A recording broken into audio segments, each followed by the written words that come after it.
Pada saat orang-orang berkata kepada beliau, jadi ini ahli tafsir mengatakan ini terjadi pada saat kasus Hamrat Asad, peperangan Hamrat Asad. Jadi di perang Uhud Nabi SAW muslimin sempat terkalahkan dan luka-luka semua badannya. Ini pernah saya ceritakan kisahnya. Tidak ada satupun sahabat termasuk Nabi SAW kecuali luka, dan minimal mereka punya 3 luka di badannya. Sabetan pedang, tombak, luka semuanya. Sampai ada sahabat gak bisa lagi jalan, tinggal dipikul lalu dimasukkan ke dalam rumahnya. Itu terjadi di tahun 3 Hijriah di hari Sabtu. Pas sudah selesai perang terjadi habis duha, kemudian selesai peperangan menjelang asar. Sudah sore, orang-orang musyrik sudah pulang. Nabi SAW pulang bersama muslimin. Jenazah-jenazah dikuburin syuhada Uhud, kemudian pulang ke Madinah. Waktu tiba di Madinah, tiba waktu sholat maghrib dan isya, Nabi SAW imami sholat, sedikit sekali sahabat yang hadir. Karena mayoritasnya luka di perang. Yang ikut perang kan sekitar 700 orang ya, bersama Nabi SAW. Maka yang tinggal di masjid orang-orang tua, anak-anak gitu. Ada juga sahabat yang masih merasa kuat hadir bersama Nabi SAW. Rupanya Nabi pada saat itu menerima wahyu. Pas habis sholat subuh, menerima wahyu. Kalau perintah Allah seluruh yang ikut di Uhud kemarin, keluar kejar Quraisy. Dan tidak boleh orang baru, harus mereka saja. Yang luka-luka itu. Gitu kan? Ini luar biasa nih kisahnya, sampai-sampai kita bisa bayangkan kalau kena pisau dapur saja tangan kita, ya, dan berdarah itu sudah sakit luar biasa. Atau mungkin kena apalah ya, kakinya kena paku misalnya. Ini badan mereka, minimal diantara mereka itu kena 3 sabetan pedang atau tusukan tombak. Luka, ada yang penuh 70 luka di badannya. Gitu kan. Tapi perintah Allah SWT suruh keluar mereka. Maka para utusan Nabi SAW keliling Madinah. Wahai yang hadir di Uhud kemarin, dan bukan selain kalian, tidak boleh orang baru, bukan orang yang sehat, yang sakit-sakit itu kemarin. Semuanya kalian diperintahkan oleh Allah, wahyu telah turun kepada Nabi SAW untuk menyerang Quraisy. Uniknya pada saat itu, semua sahabat yang tadinya luka-luka ini bangkit, bangun. Ada yang jalan merangkak, ada yang dipikul sama temannya, ada yang dibantu oleh anak-anaknya dinaikkan di atas kuda. Pokoknya mereka jalan semua. Sampai ada 2 anak muda, seluruh kepalanya sampai kakinya luka. Adik kakak umur 16-15 tahun dua-duanya. Mereka tergeletak, ibunya lagi rawat. Lewat depan rumah mereka, utusan Nabi SAW. Hai yang sudah ikut di Uhud kemarin, muslimin. Rasulullah SAW menerima wahyu menyuruh kalian menyerang Quraisy. Dan Nabi SAW menunggu sekarang di pintu gerbang Madinah. Maka si kakak bilang sama adiknya, bagaimana bisa kita tetap di ranjang sini sementara utusan Rasulullah SAW sudah memanggil kita? Adiknya bilang, bagaimana caranya kita pergi? Bergerak dari ranjang aja nggak bisa. Kata kakaknya, saya seret kamu beberapa langkah, kamu seret saya beberapa langkah. Harus kita pergi. Lalu mereka saling seret-seret berdua dalam kondisi luka. Sampai orang yang lihat menyaksikan nangis semua pada saat itu. Kejadian luar biasa ya. Pasukan Nabi SAW berkumpul di pintu gerbang Madinah, semuanya luka, dalam kondisi kesakitan. Ya, mereka masih ada yang ditampal dengan daun-daun badannya. Lalu Nabi SAW melihat mereka, lalu mengatakan, bergeraklah, bergerak, jalan. Bukan pasukan baru ini. Rupanya, orang-orang munafik di Madinah mengirim informasi kepada Quraisy. Quraisy masih istirahat di satu tempat namanya Hamrat Asad. Lokasi. Ya, kalau Hamrat Asad ini terjemahnya sebenarnya singa merah ya. Itu makna, itu nama sebuah gunung di sana. Yang gunung itu kelihatannya bentuknya mirip singa dan warnanya kemerah-merahan. Itu sebagian hadis sejarah mengatakan. Sebagian lagi mengatakan memang di situ diberikan nama saja Hamrat Asad. Ya. Maka orang-orang Quraisy bingung. Mereka lalu bertanya kepada orang-orang munafik yang datang bawa informasi. Yang Muhammad bawa ini, pasukan baru atau pasukan kemarin? Kata mereka yang kemarin, dalam kondisi luka-luka. Gitu kan? Jadi bukan orang baru untuk berperang. Ternyata itu malah melemahkan Quraisy. Karena mereka mengatakan, Bagaimana bisa orang yang luka-luka mau berperang? Berarti mereka betul-betul mau mati. Ini bahaya, bisa dendam. Daripada kita menghadapi mereka, lebih baik kita pulang ke Mekah bawa berita kemenangan. Lalu mereka mengutus beberapa orang menuju ke pasukan Nabi SAW untuk menakut-nakuti. Datanglah beberapa orang ke pasukan Nabi SAW lalu mengatakan, "Hai Muhammad," dari jauh, "Hai muslimin, kalian mau melawan lagi? Kemarin kan sudah kalah." Gitu kan? Dan itu terjadi hari Ahadnya. Karena Nabi SAW keluar hari Ahad pagi. Quraisy juga sudah bergerak meninggalkan Hamrat Asad. Janganlah kalian melawan. Karena pasukan Quraisy 2000 lebih. Pasukannya kan 3000 orang. Ada korban beberapa orang. 2900 pasukan Quraisy masih ada. Mereka sudah kuat dan mereka akan menyerang kalian. Supaya takut gitu. Ternyata seluruh sahabat bersama Nabi SAW itu 700 orang atau 630 orang. Karena ada 70 korban Uhud ya pada saat itu. Mengatakan hasbunallah wa ni'mal wakil.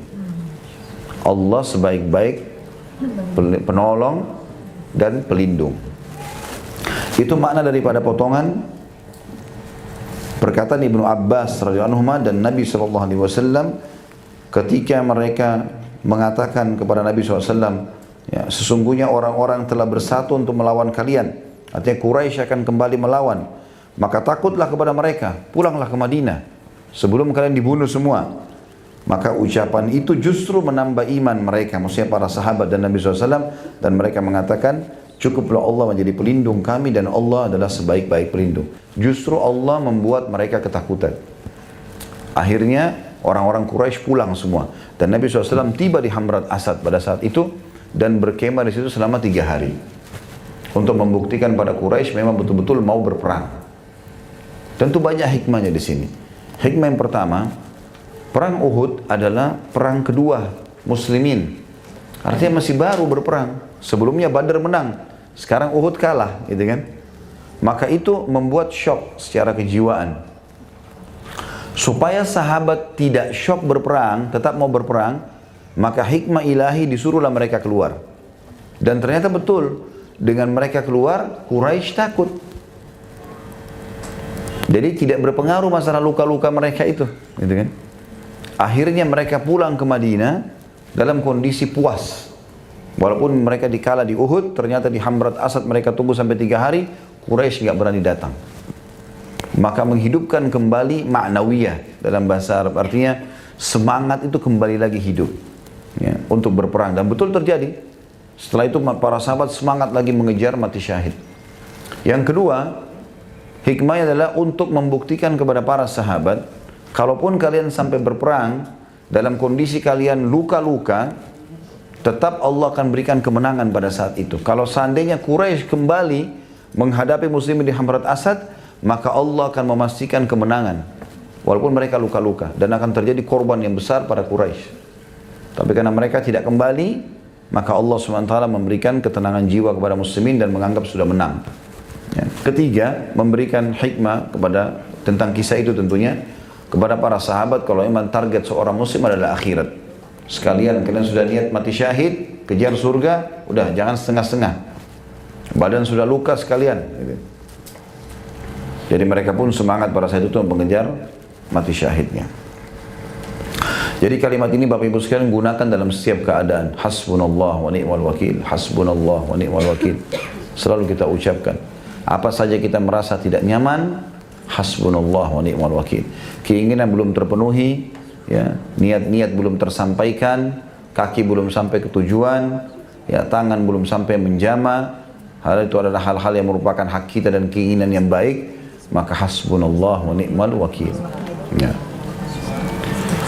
Hadis nomor 78 dari Abu Hurairah radhiyallahu anhu, dari Nabi SAW beliau bersabda, yadkhulul jannata aqwamun afidatuhum mithlu afidatil tayr.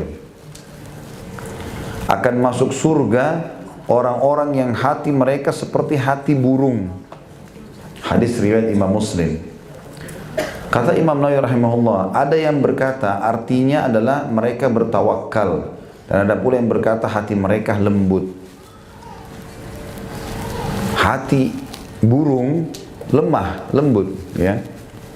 Itu sudah diadakan survei juga secara ilmiah, ditemukan dari segala jenis hewan, maka burunglah ditemukan hewan yang paling lemah, ya. Walaupun ada burung-burung seperti elang, raja wali, burung-burung yang mungkin punya kekuatan, tetapi tetap saja secara umum burung itu lemah. Sebagian ulama mengatakan kelemahannya juga karena bentuk hatinya kecil. Sebesar apapun burung, tetap hatinya kecil, gitu kan? Sehingga tidak menampung seperti hewan-hewan yang badannya besar. Dan ini maknanya adalah lembutnya. Lembutnya. Kalau ada orang seperti itu hatinya lembut sekali. Dia dijahati, dia tetap tenang. Orang minta maaf, diterima maafnya. Dia mudah. Dia terima dalam keadaan apapun, bersyukur kepada Allah. Lembut, ahli surga udah. Kalau kita temukan ada orang begini, Masya Allah selalu senyum, ramah. Ada orang begitu ya, bawaannya selalu nyaman aja. Kita bahkan mungkin tidak pernah lihat mukanya marah gitu. Selalu baik, senyum. Itu ahli surga. Cirinya sudah begitu. Ya. Jadi bukan berarti kita lemah ya, tetapi lembut, beda. Lemah itu artinya kita sama sekali tidak punya kekuatan, tidak punya pendapat, enggak, bukan itu. Tapi lembut enggak, lembut tetap punya orang, punya pendapat, sampaikan. Tidak pernah terucap kata-kata kotor di lisannya, tidak pernah melotot matanya, tidak pernah memukul tangannya, tidak pernah menendang kakinya. Semuanya ya sudah, gitu. Mudah bagi dia, dimudahkan urusan dia, tidak bersih tegang, ya. Biasanya juga Masya Allah orang seperti ini Allah kasih awet muda mukanya. Biarpun sudah berumur masih kelihatan muda. Biasanya orang bilang, oh kok nggak seperti umurnya ya. Berapa umurnya? 50, kayaknya 20 ya. Tapi tidak selamanya juga. Umumnya orang begitu. Kesimpulannya adalah kalau orang hatinya lembut, semuanya dimudahkan sama dia, takdir Allah baik buruk diterima, ahli surga. Itu maknanya. Berarti mafhum mukhalafahnya, mafhum mukhalafah adalah diambil hukum secara berlawanan dengan ini, siapa yang hatinya keras masuk neraka. Ya. Bahkan Allah SWT memastikan ahli maksiat itu dan orang kafir hatinya bisa keras. Ya, sebagaimana sabda Nabi SAW dalam hadis Bukhari, siapapun yang berbuat kebaikan, Allah akan titikkan cahaya putih. Dia buat lagi kebaikan, cahaya putih lagi. Dia buat lagi kebaikan, cahaya putih. Sampai hatinya bercahaya dan lembut. Sehingga dia bisa menerangkan cahaya itu kepada orang-orang. Dan seseorang berbuat dosa, kalau buat dosa Allah titikkan titik hitam, noda hitam. Kalau dia tidak tobat, tidak bersihkan, maka titik hitam lagi kalau dia buat dosa. Terus begitu. Kalau dia terus ngotot dengan dosanya, tiap hari bangun tidur, siapa yang mau digosipin lagi nih? Siapa yang mau dizalimi lagi? Siapa yang mau ditipu lagi? Terus targetnya ikuti syaitan, maka nanti hatinya menjadi hitam kelam, bahkan Allah mengatakan bisa lebih keras dari batu. Au asyaddu, ya, qaswah. Keras hati itu.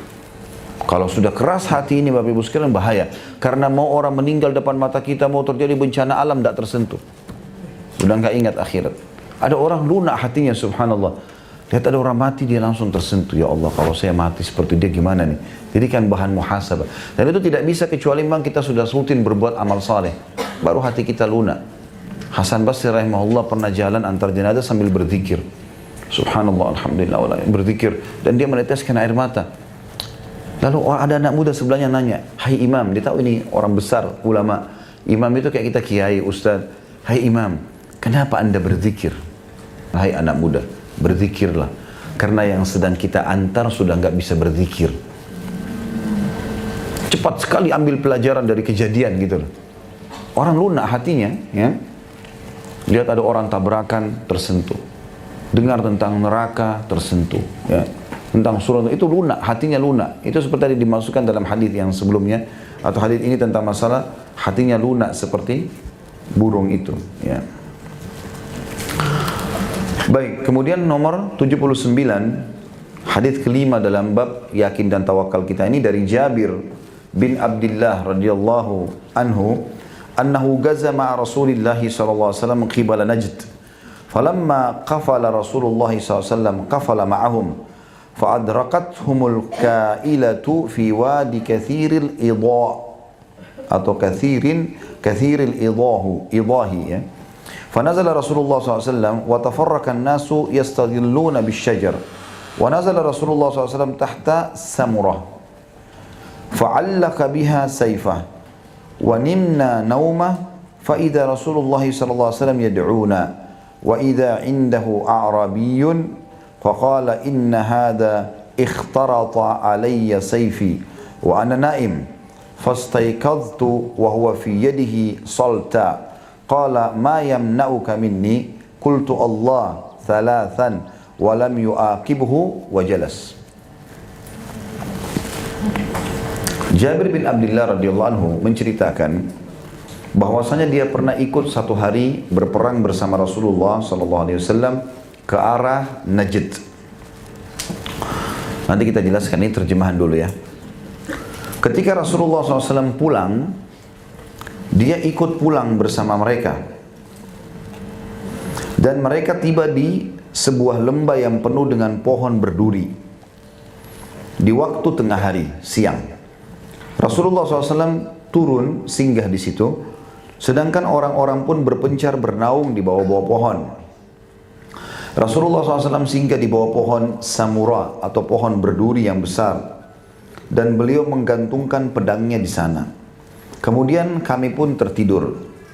Tiba-tiba Rasulullah SAW memanggil kami dan ternyata di samping beliau ada seorang laki-laki badui. Lalu beliau bersabda, sesungguhnya orang ini mencabut pedangku dan menodongnya kepadaku ketika aku tidur. Maka aku bangun ketika pedang sudah terhunus di tangannya. Lalu dia berkata, siapa yang bisa menjagamu dariku? Orang itu berkata kepada Nabi SAW, aku katakan Allah sebanyak 3 kali. Dan beliau tidak menghukumnya dan beliau duduk ya. Atau dan beliau duduk di sini dan lalunya dihapus saja.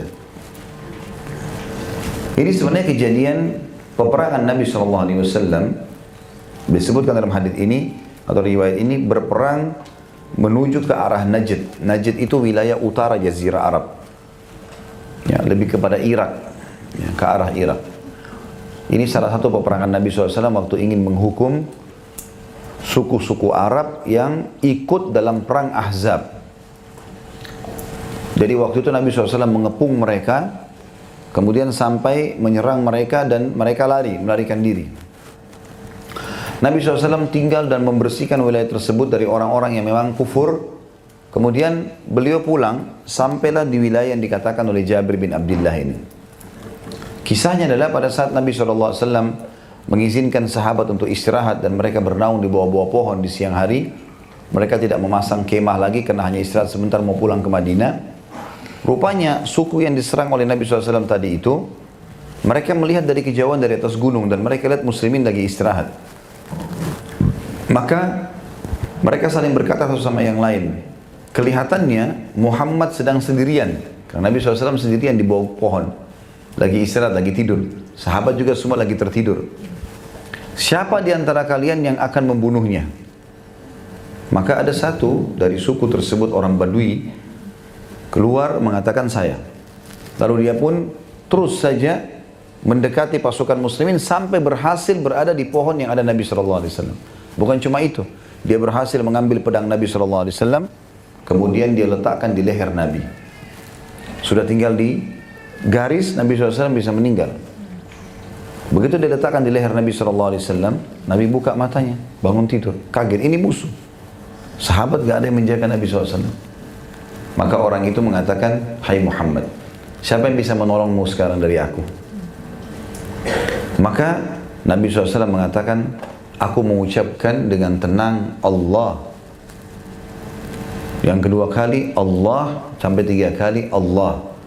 Tiba-tiba tangan orang Badui itu gemetar, lalu jatuhlah pedang Nabi SAW.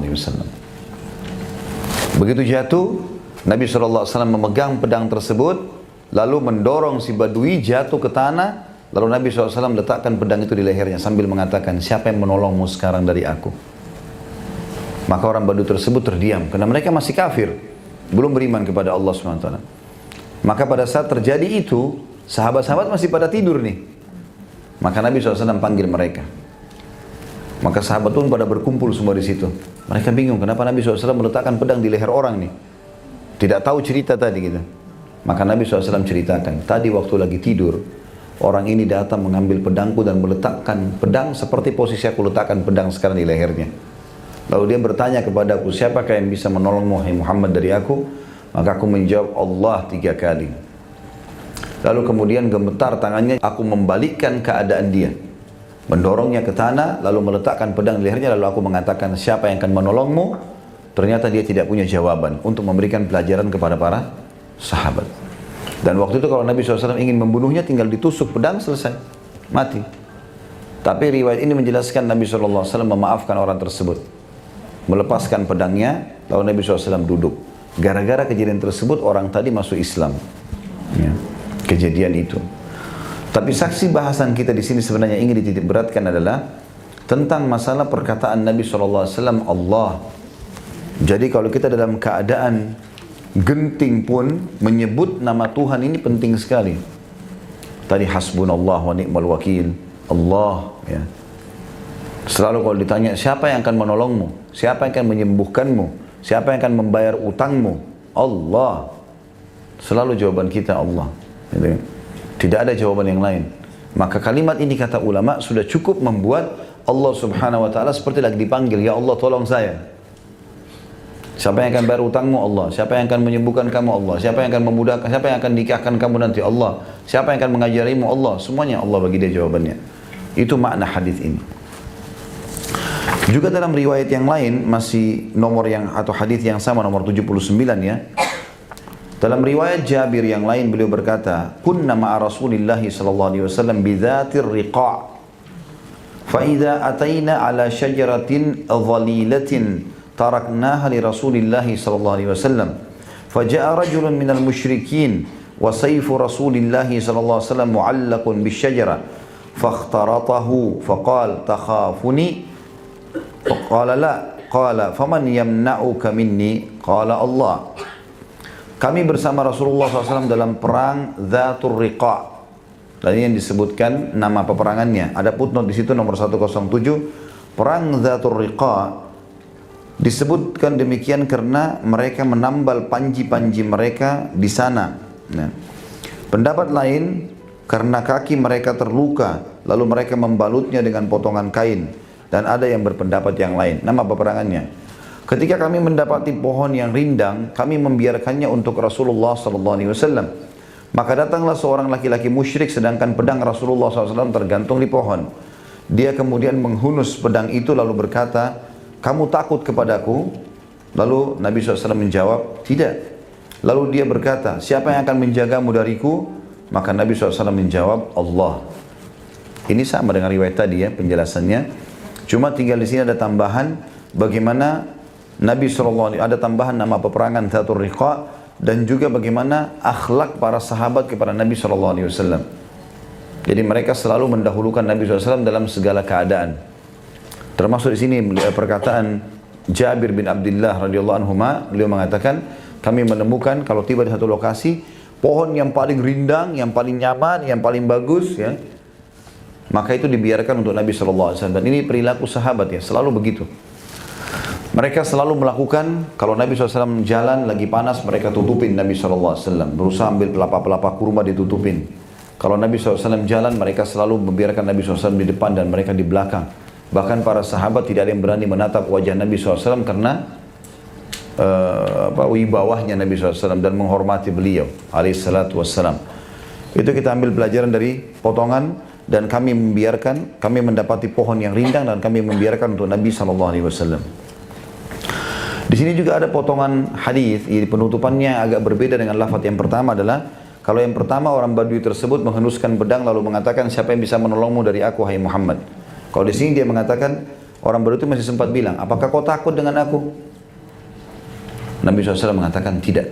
Dan ini ciri orang mukmin, tidak akan takut kecuali kepada Allah. Nggak boleh takut, walaupun pedang sudah depan mata. Nggak usah takut. Bagaimanapun kejahatan, besarnya kekuatan yang ada depan kita, kalau kita benar, maka tidak usah takut. Tidak boleh takut. Orang mukmin harus jauh dari sifat pengecut. Nah. Karena takut ini akan ditunggangi oleh syaitan untuk menguasai kita. Jadi nggak boleh takut. Syaitan suka membisikkan kekhawatiran. Nanti kalau saya nasihati ini pasangan saya, dia tersinggung nanti cerai. Nggak usah nasihatin deh. Nggak. Syaitan itu was-was. Nggak boleh, ini salah, ingatkan. Nggak boleh. Selebihnya tawakal. Kalau gara-gara dinasihatin marah ya sudah terserah. Tapi yang penting kita nasihatin karena Allah dan kita benar. Tapi juga dengan adab, tata krama tentunya. Dengan santun. Nggak boleh ini salah, agama larang. Nggak mau tahu, ya sudah. Yang penting kita tidak boleh membiarkan, tidak boleh takut, khawatir sehingga tidak menegakkan kebenaran. Nggak bisa. Yang paling penting Bapak Ibu sekalian, kita tahu kita berada di rel Allah. Yang jadi masalah ini, kalau cobaan bertemu dengan maksiat ini bahaya. Karena cobaan ini butuh keimanan ekstra. Seperti orang lagi sakit. Ya. Kalau kita lagi sakit, kita butuh obat dan kita butuh fisik yang kuat. Cobaan kalau ada, justru orang harus, tentu tidak boleh orang buat maksiat dalam segala keadaannya. Tapi kalau cobaan lagi ada, jangan buka pintu maksiat. Karena kalau buka sedikit saja, makin memberatkan permasalahan. Kayak orang lagi stres dalam rumah tangganya, pergi ke diskotik malah mabuk. Malah pergi sama teman-temannya yang ahli maksiat. Malah habis waktunya untuk nonton dan seterusnya. Malah ke maksiat, malah sulit dia. Kalau dia dalam keadaan cobaan, itu berarti seperti orang lagi sakit. Memang butuh istirahat. Malah tidak ada pintu dosa sama sekali. Kalau kita sudah benar-benar tidak sedang maksiat dan ada cobaan datang, yakin kita akan keluar dari masalah itu. Tidak akan ada masalah sama sekali. Dan tidak usah khawatir. Benar-benar. A, B, B. Nggak ada. Seperti itulah. Karena itu juga harus kita menjawab. Mengatakan tidak. Nabi SAW sudah dipegang pedang, akan ditusuk leher beliau, bisa meninggal. Apa kau takut dengan aku? Tidak. Lalu dikatakan siapa yang akan menjagamu dariku, maka beliau menjawab Allah. Masih di nomor 79. Riwayat Abu Bakar Al-Ismaili dalam sahihnya, qala ma yamna'uka minni, qala Allah, qala fasaqata as-sayfu min yadihi, fa akhadha Rasulullah sallallahu alaihi wasallam as-sayf, fa qala man yamna'uka minni, fa qala kun khaira akhidhin, fa qala tashhadu an la ilaha illallah wa anni rasulullah, qala la walakinni uahiduka alla uqatilak wala akuna ma'a qaumin yuqatilunak fakhalla sabilahu fa'ata ashabahu faqala ji'tukum min indi khairin nas. Maka dia bertanya, ini riwayat lain yang menguatkan dua riwayat tadi sebelumnya, siapa yang akan melindungimu dariku? Jadi langsung riwayat penutupan tadi ya, pada saat orang musyrik itu sedang pegang pedang dan yang akan menusuk leher Nabi SAW. Siapa yang akan melindungimu dariku? Maka beliau menjawab Allah.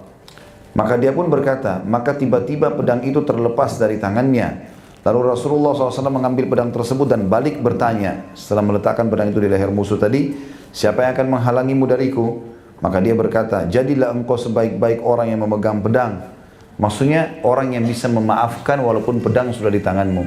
Ini bahasa santunnya orang Badui, bahasa asli bahasa Arab. Jadi dia mengatakan kun khaira akhidin. Artinya jadilah engkau sebaik-baik orang yang punya kekuatan tapi bisa memaafkan. Maka pada saat itu beliau bertanya, apakah engkau mau bersaksi bahwasanya tidak ada Tuhan yang berhak disembah kecuali Allah dan bahwasanya aku adalah utusan Allah?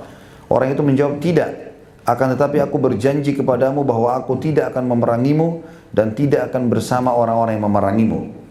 Maka beliau pun melepaskan orang tersebut. Lalu orang itu pergi menemui teman-temannya, ke sukunya kembali.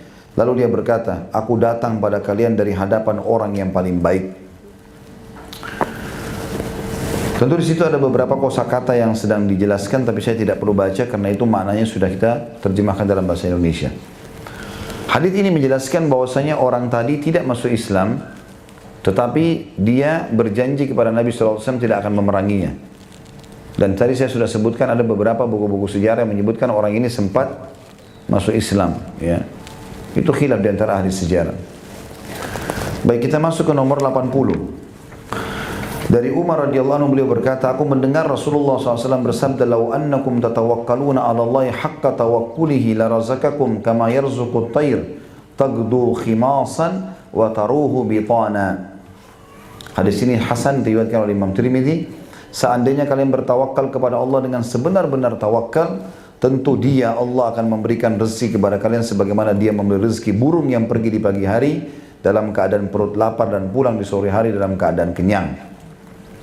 Dan maknanya adalah, kata Imam Nawawi, ia pergi di awal hari dalam keadaan khamasa, yakni perut yang kurus karena rasa lapar, dan ia pulang di akhir hari dalam keadaan bitana atau perutnya penuh.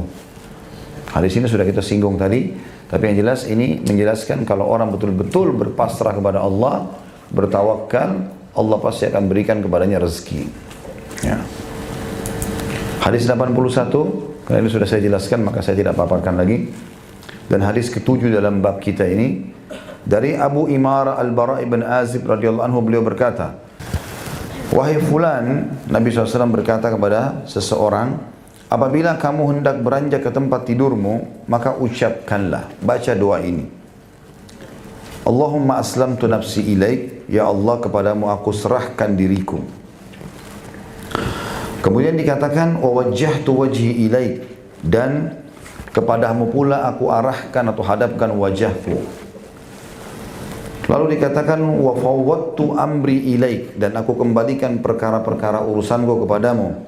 Wa alja'tu dhahri ilaik, dan aku mengarahkan punggungku atau sandarkan kepadamu. Ragbatan, dengan penuh rasa harapan, warahbatan, dan rasa takut, ilaik. La malja wa la manja minka illa ilaik, dan tidak ada perlindungan dan tidak ada jalan selamat darimu melainkan kepadamu. Amantu bi kitabika alladzi anzalt, aku beriman kepada kitabmu yang telah engkau turunkan. Wa bi nabiyyika alladzi arsalt, dan kepada nabimu yang telah engkau utus. Maka seandainya engkau meninggal pada malammu itu, engkau benar-benar mati di atas fitrah.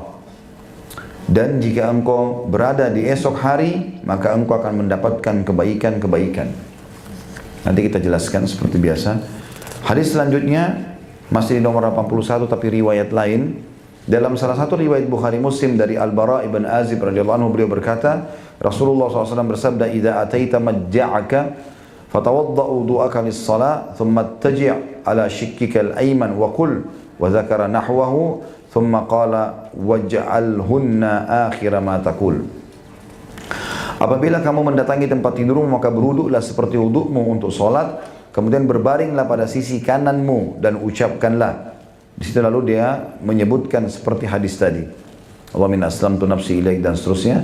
Kemudian dia berkata, dan jadikanlah ia sebagai akhir apa yang engkau ucapkan. Hadis ini itu diriwayatkan oleh Imam Bukhari dan Muslim. Sabda Nabi SAW, idza awaita ila firashika, atau idza ataita majja'aka, riwayat lain, apabila engkau menuju ke ranjangmu. Ini isyarat pada saat akan tidur. Ya. Walaupun hadis ini menjelaskan ada kalimat di malam hari, karena umumnya orang tidur malam hari, sebagian ulama mengatakan ini masuk setiap kali ingin tidur.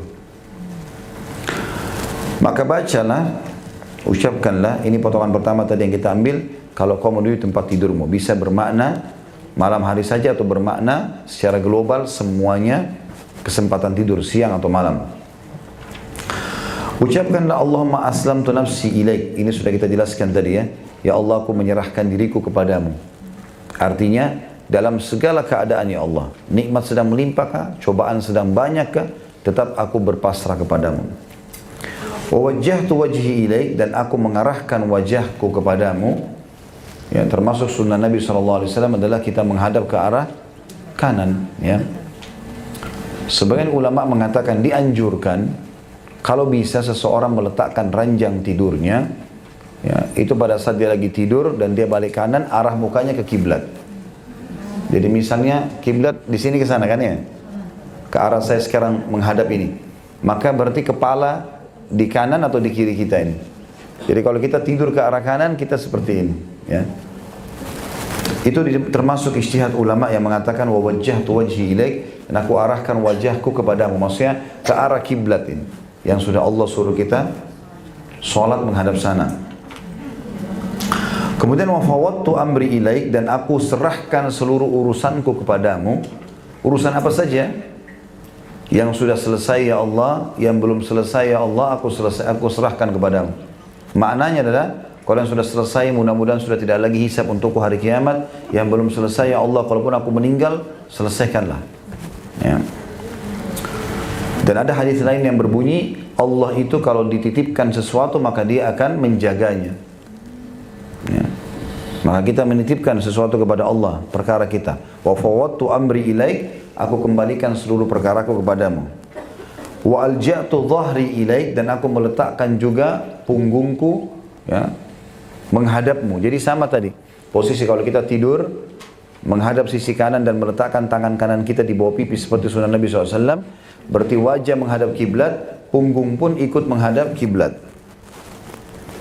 Ragbatan wa rahbatan ilaik, aku selalu penuh dengan ragbah, rindu ingin bertemu denganmu, rindu ingin mendapatkan rahmatmu, surgamu, itu ragbah namanya. Dan rahbah pakai ha, tadi yang pertama pakai gain, ya. Jadi ada perbedaan. Kalau rahbah artinya penuh rasa takut, khawatir. Jangan sampai engkau hukum dengan dosa-dosaku ya Allah. Ya. Ini tentu kalimat merendahkan diri. La malja wa la manja minka illa ilaik. Tidak ada tempat bergantung. Enggak ada lagi tempat aku meminta pertolongan kecuali kepadamu. Amantu bi kitabika alladhi anzalt. Aku telah beriman kepada kitabmu yang telah engkau turunkan, Al-Quran. Apapun isinya, tidak aku ragukan sama sekali. Alif lam mim dzalikal kitabu la raiba fi hudan lil muttaqin. Alif lam mim, kitab Al-Quran adalah betul-betul benar, petunjuk bagi orang beriman dan tidak ada keraguan di dalamnya. Lalu dikatakan wa bi nabiyyika alladhi arsal, dan aku beriman juga kepada nabimu, maksudnya Muhammad sallallahu alaihi wasallam. Aku beriman, artinya sama dengan orang mengucapkan syahadat. Beriman kepadamu ya Allah, beriman kepada Nabi Muhammad sallallahu alaihi wasallam. Fa innaka immitta min lailatika, kalau engkau meninggal pada malam itu, mitta alal fitrah, engkau akan meninggal dalam keadaan fitrah. Fitrah maksudnya Islam, dalam keadaan muslim. Ini sesuai dengan sabda Nabi sallallahu alaihi wasallam yang lain, kullu mauludin yuladu alal fitrah. Semua orang yang lahir dalam keadaan fitrah, maksudnya muslim. Fa'abawahu yuhawidanihi, nanti kedua orang tuanya menjadikannya Yahudi, kalau orang tuanya Yahudi, au yunassiranihi, atau menjadikannya Nasrani kalau kedua orang tuanya Nasrani, au yumajjisani, atau menjadikannya penyembah api kalau orang tuanya penyembah api. Berarti semua anak-anak lahir dalam keadaan fitrah. Sampai ijtihad sebagian ulama mengatakan, kalau ada anak orang kafir pun meninggal, ya, belum balik, maka Allah akan menguji fitrahnya pada hari kiamat. Artinya dia masih kenal nggak Tuhannya? Kalau dia masih kenal, masuk surga, gitu kan? Bersama dengan kaum muslimin. Jadi belum dirusak fitrahnya. Makanya saya selalu ingatkan dalam pendidikan anak-anak ini, jangan rusak fitrah. Terutama yang merusak fitrah, banyak film-film kartun sekarang itu yang menggambarkan ada dewa-dewa, ya, seakan-akan ada banyak Tuhan. Ya, ada dewa matahari, ada dewa hujan, ada dewa ini, dewa itu. Ya, seperti keyakinan orang-orang agama-agama non-muslim, ya. Ini tidak boleh. Atau menggambarkan di atas langit ada manusia batu, sehingga dia taunya Allah itu batu misalnya. Atau apalah, ya, yang banyak ilusi-ilusi sebenarnya. Cuma gambaran khayalan, tidak ada. Ya, seperti banyak kartun-kartun Jepang, ya, yang membuat khayalan, ini semua tidak boleh. Ya, kalau kita mau lebih baik adalah alihkan, saya sudah bilang itu hari, menonton kisah-kisah Nabi, kartun-kartun Nabi. Banyak sekarang kartun-kartun nasihat-nasihat Islam yang diajarkan. Ya.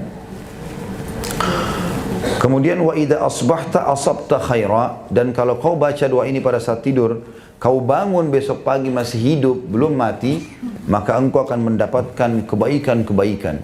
Kata ulama, taufik Allah akan dia dapatkan pada hari itu. Apa saja yang dia kerjakan, Allah berikan taufiknya, Allah kasih kemudahan.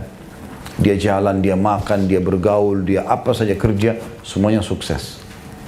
Itu makna hadis. Ya. Kemudian dalam riwayat lain dijelaskan di sini menambah tentang perintah berwudu. Diikuti doa ini dengan wudu. Karena riwayat tadi yang kedua, apabila kamu mendatangi tempat tidur maka wudu dan seperti wudu untuk sholat. Dan ini adalah wudu yang banyak orang lalaikan dan menganggap remeh. Karena dianggap malas lah, capek lah, udah ngantuk lah. Padahal ada hadis Nabi SAW yang berbunyi dalam hadis Bukhari Muslim. Kata Nabi SAW kepada para sahabat, maukah saya tunjukkan kalian amal yang paling banyak membersihkan dosa dan paling cepat mengangkat derajat di surga? Kata para sahabat, tentu ya Rasulullah. Kata Nabi SAW, ya, berwudu di waktu-waktu yang dibenci dan memperbanyak langkah-langkah kaki ke masjid. Jadi termasuk waktu itu berwudu di musim dingin, berwudu pada saat sudah rapi pakaian, batal wudu terus mau wudu lagi, berwudu mau tidur. Ini biasanya orang tidak mau. Justru itu di situ puncak pahalanya, pembersihan dosa. Dan wudu ini memang pembersihan dosa sebagaimana sabda Nabi SAW dalam hadis Bukhari yang lain. Kata Nabi SAW, tidak ada seorang muslim yang berwudu kecuali akan berjatuhan pada saat dia membasuh tangannya, dosa-dosanya dari tangannya bersama dengan tetesan air yang terakhir. Kalau dia usap, kalau dia kumur-kumur dan masukkan air di hidungnya, maka jatuh dosa dari situ. Kalau dia usap wajahnya, dari matanya jatuh dosa. Kepala dari kepala, kaki juga dari kaki, ya. Sampai bersih dosa-dosa yang pernah dia lakukan. Makanya kita dianjurkan selalu dalam keadaan wudu. Kalau orang wudu sebelum tidur, berarti dia membersihkan dirinya dari dosa yang dia kerjakan, karena sedang menjatuhkan dosa-dosa. Kemudian juga dia tidur di atas cahaya, karena wudu itu akan menjadi cahaya pada hari kiamat. Sebagaimana sabda Nabi SAW, aku ingin sekali bertemu dengan saudara-saudaraku. Kata para sahabat, ya Rasulullah, kami saudara-saudara Anda. Kata Nabi SAW, bukan, kalian sahabat-sahabatku, saudara-saudaraku yang datang sepeninggalku. Kita ini sekarang. Lalu kata para sahabat, ya Rasulullah, bagaimana Anda mengenal mereka? Ketemunya kan nanti di mahsyar. Kita nggak mungkin ketemu Nabi di dunia gitu. Maka kata Nabi SAW, bukankah seseorang pemilik kuda, kalau dia punya di antara sekian banyak kuda, ada kuda yang keempat kakinya berbulu warna putih. Bisa dia bandingkan dengan kuda-kuda yang lain. Walaupun badannya beda warnanya, tapi kakinya semua warna putih bulunya. Maka para sahabat mengatakan, tentu ya Rasulullah. Kata Nabi SAW, begitulah umatku akan datang dengan cahaya yang terang dari tempat-tempat uduk mereka. Juga hadis Nabi SAW yang berbunyi, perhiasan seorang mukmin di surga akan memenuhi tempat-tempat yang terjangkau dengan air wuduknya. Tentu di sini tidak usah kita bayangkan gelang atau apa. Yang jelas perhiasan, Allahu alam apa. Allah akan kasih perhiasan orang mukmin memenuhi anggota tubuh yang terkena, ya, air wudu. Maka Nabi SAW juga mengingatkan dalam riwayat lain, siapa yang bisa memanjangkan jemahannya, lakukanlah. Ini batas minimal misalnya, lebihkan. Siku batas minimal, lebihkan, dan seterusnya. Juga ada hadis Nabi SAW yang berbunyi, siapa yang berwudu sebelum tidur, maka Allah akan titipkan di ranjangnya bersama dia malaikat, ya, yang akan mendoakan dia setiap kali dia bergerak, ya. Kemudian perintah juga di sini tambahan, thumma taji' ala shikkikal aiman, dan tidurlah sisi kananmu. Nah, jadi ini termasuk sunnah Nabi alaihissalam. Yang penting waktu awal kita tidur, nanti kalau kita sudah tidur berpindah posisi nggak ada masalah. Yang penting awal mau tidur itu balik sisi kanan. Itu sunnah Nabi SAW, ya. Juga dalam sabda Nabi SAW tentang orang mimpi buruk. Kata Nabi SAW, siapa yang mimpi buruk, kemudian dia terkaget, maka beristiadalah, baca a'udzubillahi minasyaitonirrajim dan meniup 3 kali sebelah kiri, ya, ditiup seperti sedikit mengeluarkan ludah, tapi sedikit, bukan ludah besar, nanti suaminya ibu marah nanti, atau ya, istrinya bapak nanti marah, tidak boleh.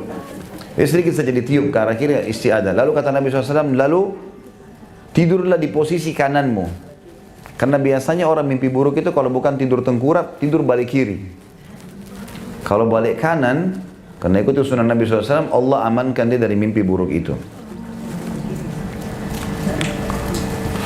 Kemudian juga potongan hadis kedua ini berbunyi, waj'alhunna akhir ma taqul, dan jadikan itu akhir ucapanmu. Berarti memang zikir-zikir sebelum tidur seperti baca ayat kursi, baca al-ikhlas 3 kali, al-falak 3 kali, an-nas 3 kali, bismillahirrahmanirrahim, ahya wa amud, dan seterusnya.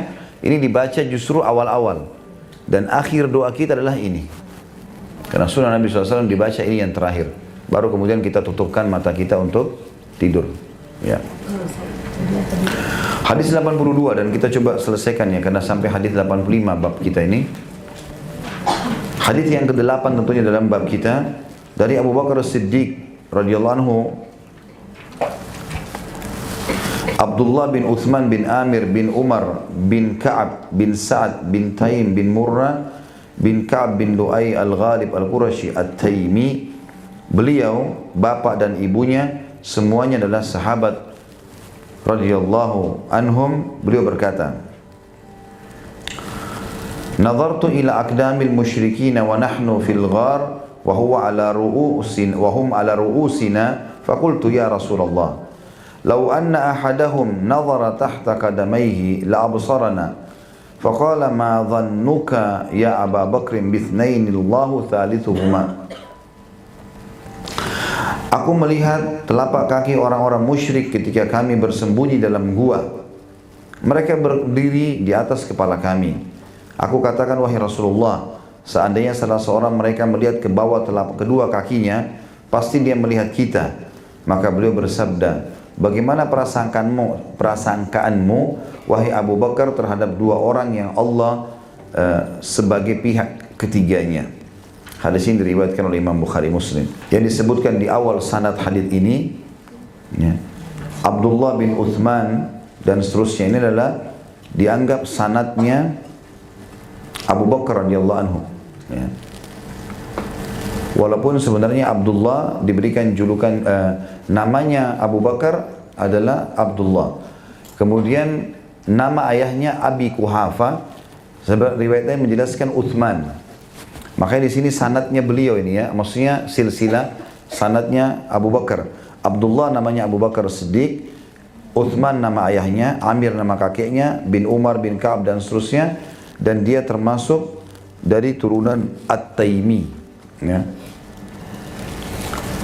Hadis ini menjelaskan kepada kita tentang kisah waktu Nabi SAW bersama Abu Bakar akan hijrah ke Madinah. Waktu akan hijrah ke Madinah, jadi kalau kita gambarkan Madinah atau Jazirah Arab seperti telapak tangan saya ini, di atas sekali Jazirah Arab itu utara Jazirah Arab ada negeri Syam, Palestina, Jordania, Lebanon dan Syria. Di bawah sekali di selatannya namanya Yaman. Di tengah-tengah ada Mekah, ada Madinah. Ada Mekah, ada Madinah. Jadi Mekah di bawah. Mekah itu lebih dekat ke Yaman. Madinah lebih dekat ke negeri Syam. Kalau kita lihat secara petah ya. Nah, Nabi SAW waktu mau hijrah ke Madinah, mestinya kan Nabi naik ke atas. Karena Madinah di atas Mekah, ke utara. Tapi karena Nabi SAW dapat perintah wahyu disuruh ke arah selatan, maka beliau ke bawah dulu. Itulah yang dikenal dengan ya, Gua Thur atau Jabal Thur. Ya. Di Madinah, di Mekah kan ada dua gunung yang terkenal yang punya sejarah dengan Nabi SAW. Ya, ada Jabal Nur, yang ada Gua Hira, tempat Nabi SAW pertama terima wahyu Iqra' bismillahirrahmanirrahim khalaq, dan ada Jabal Thur, tempat Nabi SAW sembunyi pada saat mau hijrah. Nah, Nabi SAW diperintahkan oleh Allah ke sana, maka beliau pun menuju ke sana. Ringkas cerita, pada saat masuk ke dalam gua di situ, atau sementara menuju ke sana, Nabi SAW bersama Abu Bakar radhiyallahu anhu. Dan Abu Bakar waktu itu sudah lama minta izin dengan Nabi SAW untuk hijrah ke Madinah, tapi Nabi masih bilang, jangan dulu Abu Bakar. Mungkin Allah akan siapkan teman untukmu.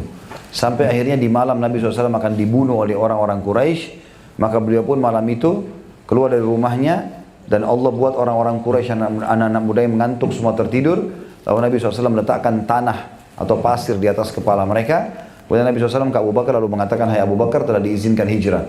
Kata Abu Bakar, ya Rasulullah, izinkan aku bersama anda. Kata Nabi SAW, engkau bersama aku. Maka Aisyah berkata, radhiyallahu anha, waktu itu masih kecil, belum nikah dengan Nabi SAW. Dia mengatakan, ya Rasulullah, saya belum pernah melihat ayahku ya, menangis karena bahagia seperti nangis pada saat itu. Karena dia dibolehkan hijrah bersama Nabi SAW. Maka Abu Bakar sudah menyiapkan ada 2 ekor unta berikut persiapan-persiapannya. Maka Abu Bakar pun naik sama Nabi SAW, lalu dia menyuruh Abdullah bin Abi Fuhairah, ini pengembala dombanya Abu Bakar, untuk mengikuti 2 unta ini dari belakang, sehingga jejak-jejak kakinya unta Nabi SAW Abu Bakar itu terhapus dengan jejak-jejak kaki domba ini. Jalanlah mereka menuju ke Jabal Thur itu, lalu diikuti dengan cara seperti Nabi SAW tinggal 3 hari di sana.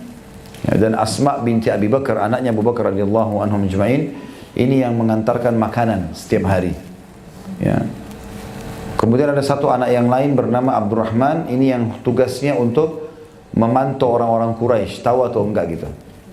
Tetapi subhanallah, orang-orang Arab ini karena hidupnya kebanyakan di padang pasir, Maka mereka betul-betul mendalami padang pasir itu, mirip dengan orang kalau nelayan di laut ya. Jadi mereka punya ilmu pengetahuan dari pengalaman. Dia bisa tahu dari jejak kaki, ini kaki unta kah, ini kaki serigala kah, ini kaki domba kah, dia bisa tahu. Ini kaki manusia. Kalau manusia mungkin beda, tapi hewan kan sulit di padang pasir. Dan kalau dia jama dengan tangannya, dia bisa tebak, oh ini sudah 2 hari yang lalu, ini 3 hari yang lalu. Bahkan sebagian orang-orang Arab Badui, kalau ada perempuan injak kakinya ke padang pasir, dia bisa tahu ini perawan atau bukan. Iya, begitu yang disebutkan ya. Ya. Yang jelas, tidak usah dibahas. Bukan itu bahasan saya, itu kebetulan saja. Yang jelas ya, orang-orang Badui ini dibayar oleh Quraisy untuk mencari tahu. Dan subhanallah sudah 3 hari pun pada saat itu ya, jejak-jejak kaki unta Nabi SAW lewat, sudah diinjak juga dengan kaki-kaki domba. Orang-orang Badui ini pegang, dia bisa bedain. Dia bilang di bawah kaki-kaki kambing ini ada kaki-kaki unta, jejaknya. Lalu diikutin sampai ke Gua Thur, sampai ke Gunung Thur itu. Dan sampai mereka berhasil tiba di gua yang ada Nabi SAW dengan Abu Bakar sembunyi. Makanya Abu Bakar bilang kan, aku melihat telapak kaki orang-orang musyrik kena tiba di gua itu. Ketika kami bersembunyi dalam gua, mereka berdiri di atas kepala-kepala kami. Jadi jangan dibayangkan lubang yang Nabi sembunyi itu gua yang besar, orang masuk ke dalam, bukan. Tetapi dia adalah seperti tebing saja.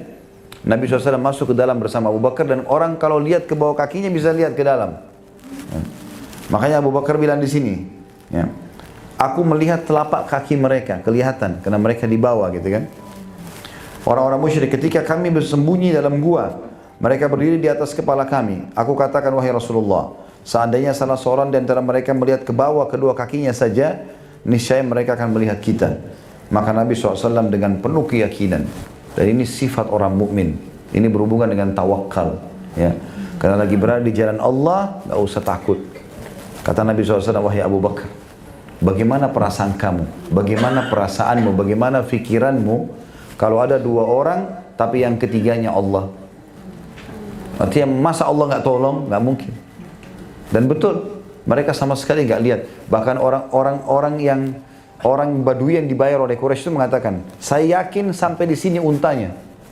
Padahal sudah naik ke gunung ini, sampai ke sini. Tapi orangnya di mana nggak tahu. Allah tutupin buat mereka gitu. Maka waktu itu dengan hikmah Allah munculkan laba-laba di situ yang memasang sarangnya menutup. Lalu orang-orang Quraisy bilang, nggak mungkin sampai ke sini. Dan kalaupun lubang ini dimasukin oleh mereka, nggak mungkin ada laba-laba. Laba-laba nggak mungkin nutupin jalannya orang. Kalau ada orang lalang, dia nggak mau pasang jaringnya gitu. Rumah yang tidak dihuni, maka muncul. Tapi kalau orang sering tinggal tiap hari, laba-labanya nggak ada, kecuali tempat-tempat terpojok yang tidak dijangkau oleh manusia lah ya. Seperti itu. Maka Allah SWT pun selamatkan mereka. Tapi di sini berhubungan dengan masalah tawakalnya. Bagaimana berserah diri kepada Allah SWT. Walaupun di depan mata kita sudah pasti celaka, Allah masih selamatkan. Bukan mustahil. Walaupun di depan mata kita pasti berhasil, tapi salah, Allah bisa gagalkan dengan caranya. Hikmah Allah SWT itu. Hadis 83 dan hadis ke-9 dari Ummul Mukminin Ummu Salamah radhiyallahu anha, dan namanya adalah Hindun binti Abu Umayyah Hudzaifah al-Makhzumiyah radhiyallahu anha, bahwa apabila Nabi SAW keluar dari rumahnya, beliau membaca doa, Bismillahi tawakkaltu ala Allahi, Allahumma inni a'udzubika an adilla au udalla au azilla au uzalla au adlima au udlam au ajhala au yujhalu alayya.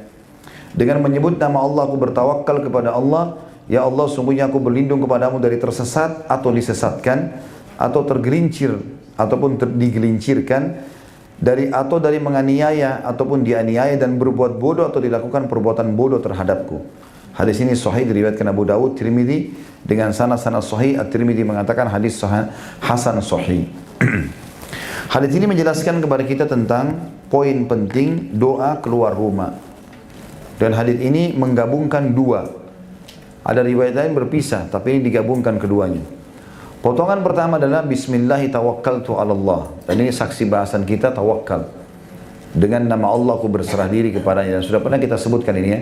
Ada riwayat lain yang mengatakan siapa yang membaca ini pada saat keluar rumah, maka syaitan yang bertemu dengannya akan berkata pada teman-temannya syaitan lain, orang ini nggak bisa kita ganggu karena sudah dijaga oleh Allah.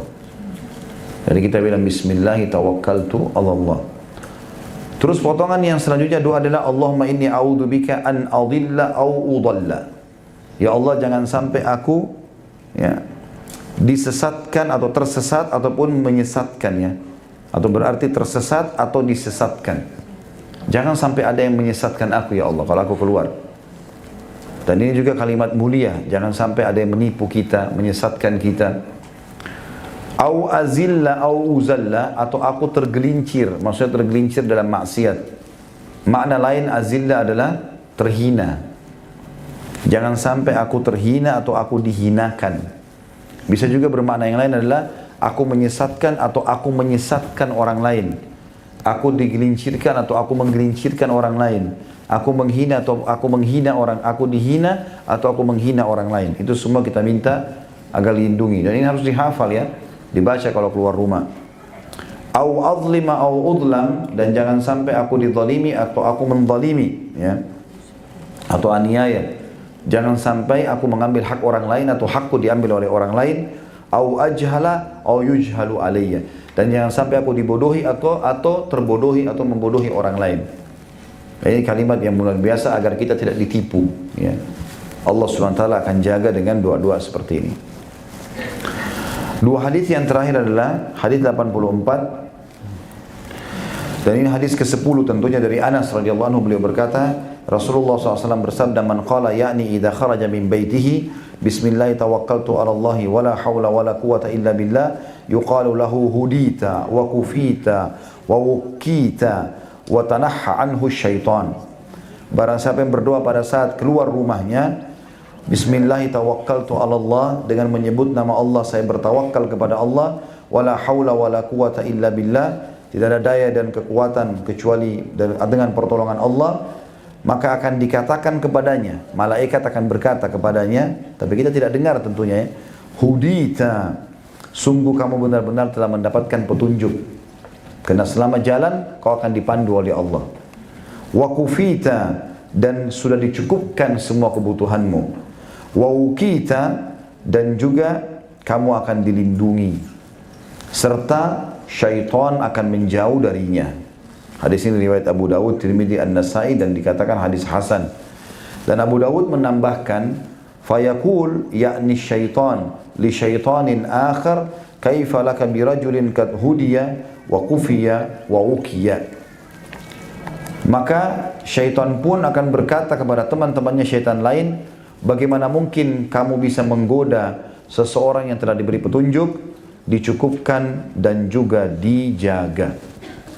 Dan tentu hadis ini sudah kita jelaskan tadi ya, potongan-potongannya mulia sekali. Maka selalu baca bismillahi tawakkaltu ala Allahi la hawla wa la quwata illa billah ya. Kalau disambung tadi, a'udzubika min an adhilla au udalla au azilla au uzalla au adlima au udlama au ajhala au yujhalu alayya ya. Jadi kita baca. Dan ini pasti syaitan tidak mau kita membaca ini, karena dia tidak bisa menggoda kita. Dan selama perjalanan kita dapat petunjuk, dicukupkan kebutuhannya, dan juga akan dilindungi. Hadis terakhir dalam bab kita adalah hadis ke-85, dan ini hadis ke-11. Dan insyaAllah pertemuan kali tadi kita sudah masuk ke bab ke-8, masalah bab istiqamah ya. Dari Anas radhiyallahu anhu beliau berkata, kana akhawani ala ahdi Nabi sallallahu alaihi wasallam, wa kana ahduhuma ya'ti an-nabiy sallallahu alaihi wasallam wal akharu yahtarif. Fashakal muhtarifu akhahu lin Nabi SAW faqala la'allaka turzaku bih. Ada dua orang bersaudara di zaman Nabi SAW atau di masa Nabi SAW. Salah satunya mendatangi Nabi SAW sedangkan yang satu lagi bekerja. Maka yang bekerja tadi mengadukan perihal saudaranya yang tidak bekerja kepada Nabi SAW. Maka beliau bersabda, barangkali engkau diberi rezeki karenanya. Diriwayatkan oleh Tirmidzi dengan sanad sahih sesuai dengan syarat Imam Muslim. Makna hadis ini teman-teman sekalian, kalau ada seseorang di antara kita diuji oleh Allah, mungkin orang tuanya, mungkin anaknya, mungkin saudaranya, dia sudah nasihati, dia sudah luruskan, tetap saja, maka yakinlah Allah ingin kebaikan, pahala besar kita dari dia. Itu maknanya. Ya. Karena di sini diceritakan di zaman Nabi SAW ada dua orang bersaudara. Yang satu rutin selalu hadir di pengajian Nabi SAW. Yang satu nggak bisa karena bekerja, gitu kan? Maka yang ikut pengajian tidak bisa bekerja, terpaksa yang bekerja yang membiayai. Seakan-akan saudaranya mengeluh. Ini orang karena nggak kerja ya Rasulullah, dia punya waktu banyak. Saya bekerja nggak ada waktu nih. Maka kata Nabi SAW, justru kamu dapat rezeki karena dia. Karena kau biayai hidupnya, kau dapat rezeki. Ya. Jadi jangan putus asa dengan saudara kita yang belum dapat hidayah, paman, tante, kerabat. Ya ini semua, kalau semua orang sudah dapat hidayah, Bapak Ibu sekalian, kita dapat pahala dari mana? Hah? Ada tapi kecil. Tapi kalau orang banyak belum dapat hidayah, maka kesempatan kita menyampaikan kepada dia kan. Bahkan kalau dia di bawah naungan kita, justru menjadi penyebab kita mendapatkan rezeki. Sebagaimana makna hadis ini. Ya. Jadi coba kita bantu. Ada adik saya Ustaz selalu minta. Ya nggak apa-apa, kasih aja. Bisa saja justru memang Allah menguji kita di situ. Justru dengan kita kasih, kita akan mendapatkan pahala ekstra. Mungkin dia jadi malas, itu kan mungkin. Mungkin dia sudah bekerja tapi nggak dapat. Bantu saja semampu kita. Sambil setiap bantu kasih titipan pesan. Kalau dia minta sesuatu yang masuk akal, kasih. Kalau dia pakai mabuk-mabukan, jangan. Tapi kalau dia saya mau modal usaha ini. Oh gagal, baik mana laporannya? Oh gagal begini, baiklah ini modal lagi. Tak ada masalah. Sedekah kok, gitu kan. Makna hadis global ini masuk dalam bab yakin. Bahwasanya yakinlah. Seperti itu pesan Nabi SAW. Kalau ada cobaan yang datang dari orang-orang terdekat kepada kamu sehingga kau menaunginya, maka berarti rezekimu akan datang tambahan justru dari dia. Ya seperti itu maknanya. Ini makna hadisnya. Allahu a'lam. Baik, begitu saja insyaallah bahasan kita. Tadi saya sempat telat beberapa menit dan ini sudah saya gantikan insyaallah. Saya mohon maaf tadi waktu tiba dan saya sudah sampaikan ke teman-teman panitia kalau saya terlambat tadi karena masih ada udzur syar'i yang saya harus selesaikan. Dan insyaallah sudah saya isi beberapa menit. Tadinya jam 11 kita pengajian 9 sampai 11, sekarang sudah jam 11 lewat. Mudah-mudahan ini sudah cukup untuk menggantikan jadwal yang tadi itu lewat. Dan kita berdoa kepada Allah SWT semoga majelis kita diberkahi olehnya dan dijadikan sebagai tambahan amal kita pada hari kiamat. Dan semoga seluruh amal tidak terkecuali yang pernah kita kerjakan, kecil atau besar, yang kemudian wajib ataupun sunnah, semuanya diterima dengan pahala yang sempurna. Dan semoga seluruh dosa yang pernah kita lakukan, kecil ataupun besar, sengaja tidak sengaja, samar ataupun nyata, semua diganti oleh Allah dengan kemahamurahnya menjadi pahala. Dan selalu kita doakan Indonesia menjadi negara yang aman, tentram, damai. Seluruh umat Islam di bawah naungan ukhuwah Islamiyah, diangkat perselisihan di antara mereka, dan dalam hal ibadah mereka kembali kepada Al-Quran dan Sunnah. Dan semoga juga Indonesia selalu dikaruniai pemimpin muslim yang adil, yang kembali kepada Al-Quran dan Sunnah.